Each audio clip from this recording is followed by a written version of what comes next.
ଅଧ୍ୟାପକ କହିଲେ ମୁଁ ଯେତେବେଳେ ସେମିନାରକୁ ଯାଏ ଭାଗବତାୟନ ବି ଉଦାହରଣ ଖୋଜେ। ଆଜିର ଦିନରେ ଆମେ ଭାଗବତାୟନର ପରବର୍ତ୍ତୀ ସଂସ୍କରଣ ଭାଗବତ ନନ୍ଦଙ୍କ ଆତ୍ମଜୀବନୀ, ଯାହା ଜୀବିତାବସ୍ଥାରେ ଲେଖିଥିଲେ ଅଥଚ ପ୍ରକାଶିତ ହେଇପାରି ନଥିଲା, ତାକୁ ଆଜି ପୁଣ୍ୟ ପ୍ରହରରେ ଆପଣମାନଙ୍କ ସାମ୍ନାରେ ଲୋକାର୍ପିତ କରାହେବ। ଆମେ ଅନୁରୋଧ କରୁଛୁ ବିଦ୍ୟାନ୍ନ ପଣ୍ଡା ମହୋଦୟଙ୍କୁ ସେ ଆସି ଆମ ସହିତ ସାମିଲ ହେବେ। ଅନୁରୋଧ କରୁଛି ଛୁଟି କମିଟି ବରିଷ୍ଠ ସଦସ୍ୟ ପ୍ରଫୁଲ୍ଲ ହୋତା ମହାଶୟଙ୍କୁ ସ୍ମରଣିକାକୁ ଭୁଲ କହିଲି ଆତ୍ମଜୀବନୀକୁ ନେଇ ଆସିବେ ଏବଂ ଆମେ ଆପଣମାନଙ୍କ ସାମ୍ନାରେ ଯେଉଁ ଆତ୍ମଜୀବନୀ ସିଏ ବଞ୍ଚିଥିଲା ବେଳେ ଲେଖିଥିଲେ ତାଙ୍କ ବର୍ତ୍ତମାନରେ ଆପଣଙ୍କ ସାମ୍ନାରେ ଲୋକାର୍ପିତ କରିବେ। ବିଦ୍ୟାନ୍ନ ପଣ୍ଡାଙ୍କୁ ଅନୁରୋଧ କରୁଛୁ ସେ ଆମ ସହିତ ସାମିଲ ହେବେ।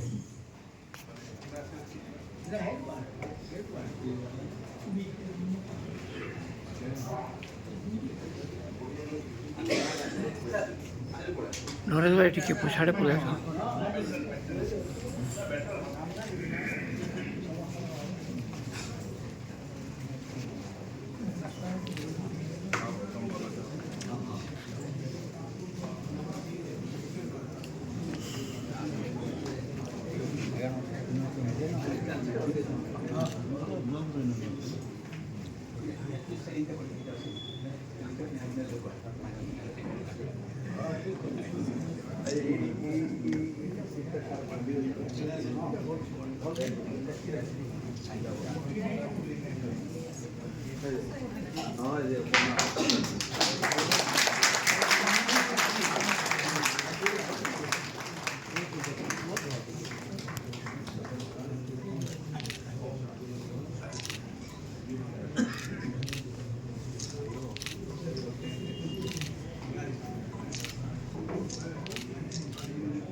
आत्मजीवन नाटी भी देइछंती भागवतंक प्रिय बंधु प्रोफेसर मधुसूदन पति। आमे आशा करिबु भागवत मूल्य 150 टंका रखा जाइछि। आज दिन पाई आमे 100 टंका रे ही बहिटी आपण मानकु देबु। आमे आशा करिबु आपणक भितरे थिबा भागवतीय चेतना निरविच्छिन्न प्रकाशन पूर्वक समदृष्टि ओडिया भाषा रे चिंताशील सांबादिकतार भित्ति को सुदृढ़ करिछि। संपादक सुधीर पटनायक एवं कार्यनिर्वाही संपादक विघ्नेश्वर साहू और सहयोगी मानक विचार और आदर्श प्रति निष्ठा और निर्भीकता समदृष्टि को ओडिशार साधारण जनजीवन पक्षरे छिड़ा कराइछि। समदृष्टि ओडिशा केंद्रीय विश्वविद्यालय सांबादिकता विभाग रे रेफरेंस मटेरियल भाबरे स्वीकृति पाइबा सह विश्वविद्यालय मानकर पीएचडी डिग्री सकाशे आईएसएसएन पंजीकृत होई ओडिया सांबादिकता को रुद्धिमंत करिछि। निर्भीक सांबादिकता को अंगीकार करे समदृष्टि पत्रिका को भागवत नंद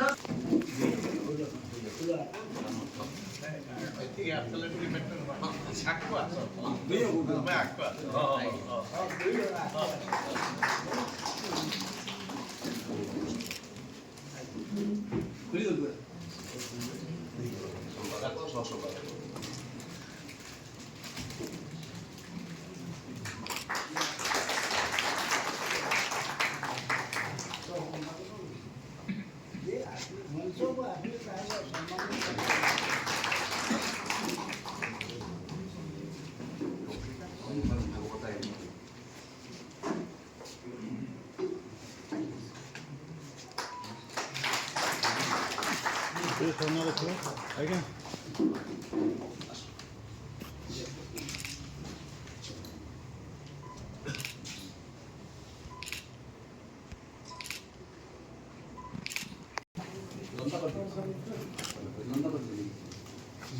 अरे अभी बहुत है, रुकना, आराम से लेना, हड़बड़ा मत।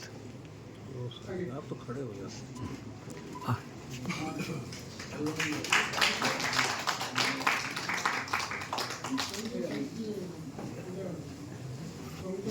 अरे ठीक दूसरे पूरा रह जाओ आएंगे।